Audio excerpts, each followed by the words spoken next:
The hyperinflation of the dollar will be the true hyperinflation of every currency in the world. There will be no more rush to US dollars in these foreign countries. They will all rush into real money because there will be no other choice.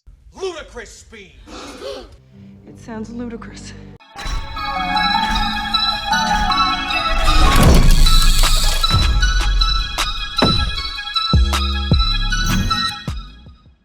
Hey guys, Raf here from the Endgame Investor, and today I wanted to focus on one specific issue, and that is, will the collapse of the dollar be slower or faster than the collapse of other currencies in other countries, in other hyperinflationary countries?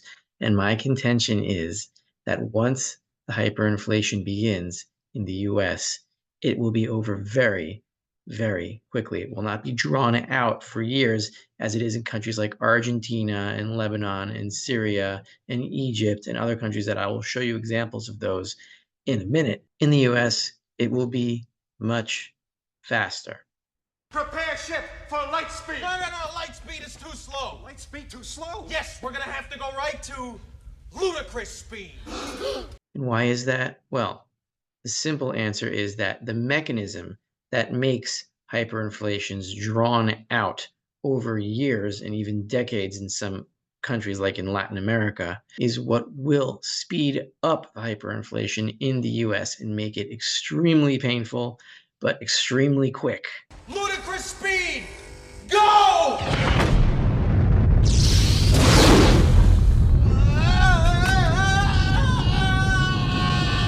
And before we get into that, this video is brought to you by Miles Franklin Precious Metals. If you're interested in owning some real money before this thing goes down, then get over to Miles Franklin, call 855-GAME-END or email endgameinvestor@milesfranklin.com and one of our guys will get in touch with you. The specials this week, and this is the first time I've seen a special like this, is 90% pre-1965 silver coinage. That is junk silver coins, only $1.99 over spot. You're not going to find a deal like this for much longer. And what I do say to my subscribers and people that have been following me for a long time is that junk silver is the first priority in endgame preparation, at least monetary endgame preparation, because they are easily recognizable. They are small denominations. They will allow retail trade pretty easily. And junk silver, in fact, is the first stacks that I bought 12 years ago. And the stackers and the retailers and the ETF chasers are not going to stay out of this rally for much longer. I don't think you have a lot of time on these prices. So if you are meaning to start your stacks or add junk silver to them, which I think is practically the most important thing for during the end game as opposed to after it, which gold would be more important. But during the end game, you need small denominations of silver in order to enable retail trade. So call 855-GAME-END or email endgameinvestor@milesfranklin.com.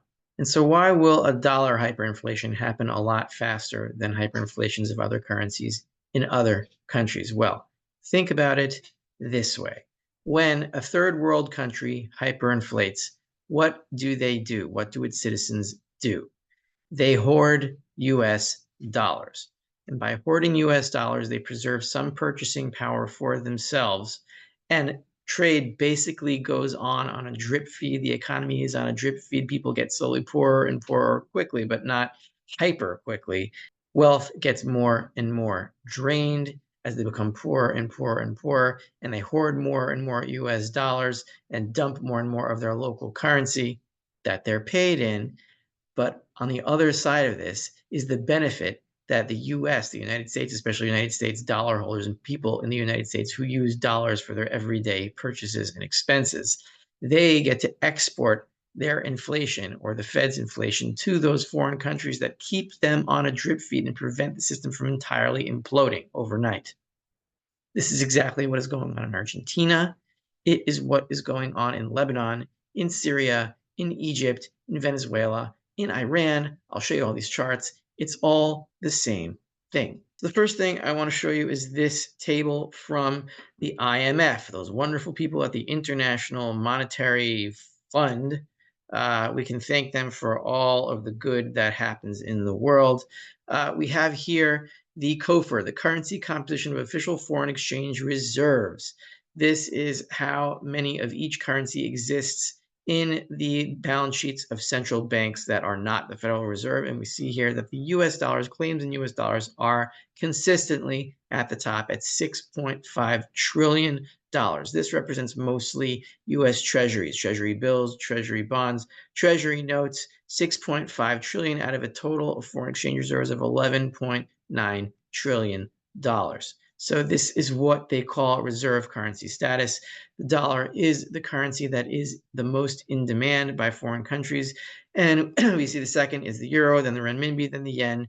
But it gets really, really insignificant as you go down the chain. After euros, there really isn't much foreign currency in other central banks that are not in that home country.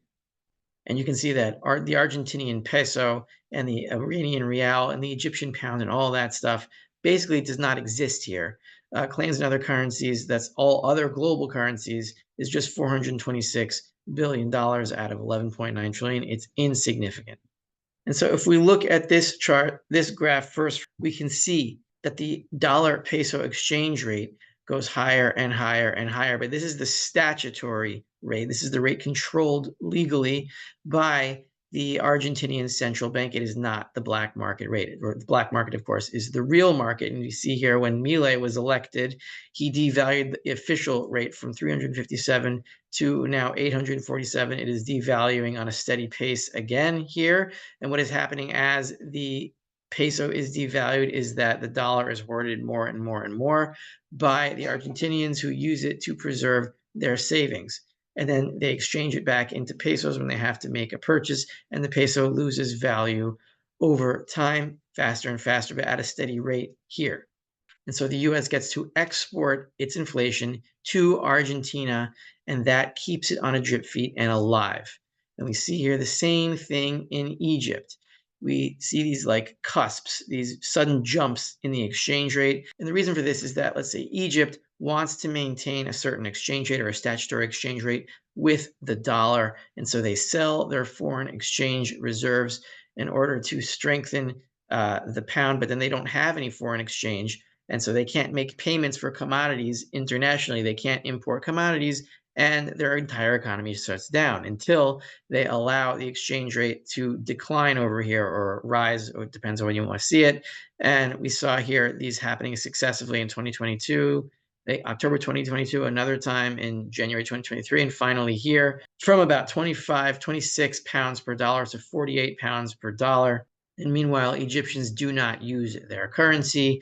They use US dollars. They have to use their currency in local transactions, but they save what they can in US dollars. And that's why the pound keeps getting worse and worse and worse, because the Egyptians are demanding dollars. They can still use dollars, and therefore the trade system, the monetary system, still is on a drip feed. And that's what makes the hyperinflation drawn out and excruciating and never ending. Same thing in Lebanon. We see these statutory rates breaking again and again and again, trying to maintain the exchange rate, but it not working, and then devaluing, and then the Lebanese hoarding US dollars and their economy in shambles. But still, there isn't complete lawlessness there because they still have a basic monetary system on a drip feed, thanks to supplies of black market US dollars, which are exported from the United States into Lebanon and keeping them on a drip feed. Same thing in Syria we see here. They print money to plug up their fiscal deficits and then have to devalue the currency here, once in 2020, another time in 2021, and finally here from 1,775 pounds to the dollar to 13,000, and all of a sudden everybody is so much poorer. But they need to do this in order to import more foreign exchange so that they can pay for commodities so people don't literally starve to death, and there isn't complete lawlessness in Lebanon. Same thing in Iran, same story here. They keep devaluing their currency relative to the dollar because everybody needs the dollars to survive, because they can't survive on their own currency, and they have the semblance of a monetary system through the dollar reserve, but their currency keeps dying. I thought it was called the Iranian real, and now it's the Toman. I think it changed names. I don't know what's going on here. The point I'm trying to make here is that you could make a false extrapolation and say, well, weak currencies are taking such and such a time, such a long time to collapse to zero, then a fortiori, the dollar, which is the strongest currency in the world because it's the reserve currency, will take a very, very long time. We have decades left until there's hyperinflation in the dollar, but that is just the opposite. It is a false extrapolation. It's exactly the opposite what will happen. And why is that? Because what is keeping these other countries' monetary systems on a drip feed? That is the export of US dollars from the US to these countries, because these countries' citizens, they need US dollars to survive because their currencies don't work. And so the US can export its inflation, and that is what keeps the dollar alive or looking stronger. But what happens when the dollar dies in the domestic market in the United States because there is one final financial crisis and the Fed has to print $7-8 trillion overnight? Then in that event, what happens to all the dollar reserves of these countries that are hoarding US dollars? Their value evaporates very quickly.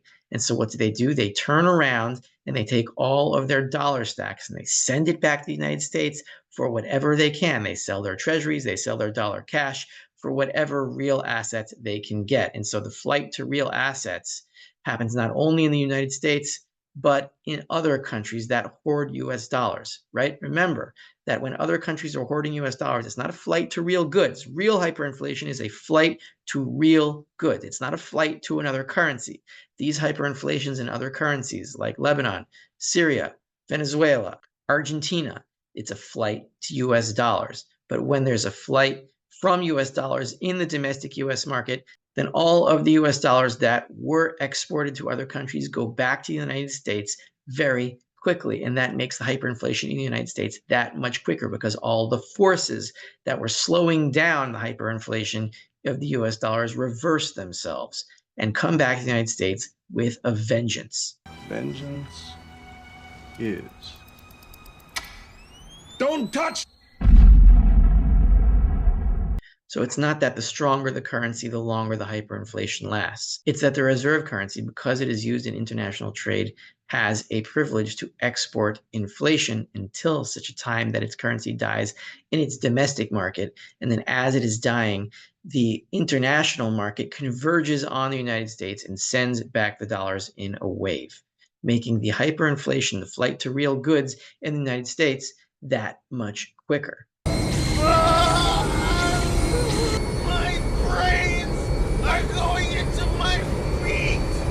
And what do the US citizens hoard during a dollar hyperinflation? There is no other currency to hoard. And it's not going to be Bitcoin, because Bitcoin is a dollar derivative. The only thing underneath the dollar in Exter's pyramid is gold and silver itself. And so we will see a hoarding of gold and silver as the money, and the death of the dollar and every other currency based on it. The hyperinflation of the dollar will be the true hyperinflation of every currency in the world. There will be no more rush to US dollars in these foreign countries. They will all rush into real money because there will be no other choice. And once again, if you want to prepare for this monetary apocalypse, then grab a bag of junk silver from Miles Franklin for only $1.99 over spot. I don't know when the stackers and the retail traders are going to start participating in this rally, but they have not yet. So these prices are not going to last for much longer. Call 855-GAME-END or email endgameinvestor@milesfranklin.com and get your junk silver today. This is Rafi with the Endgame Investor, and I will see you guys soon.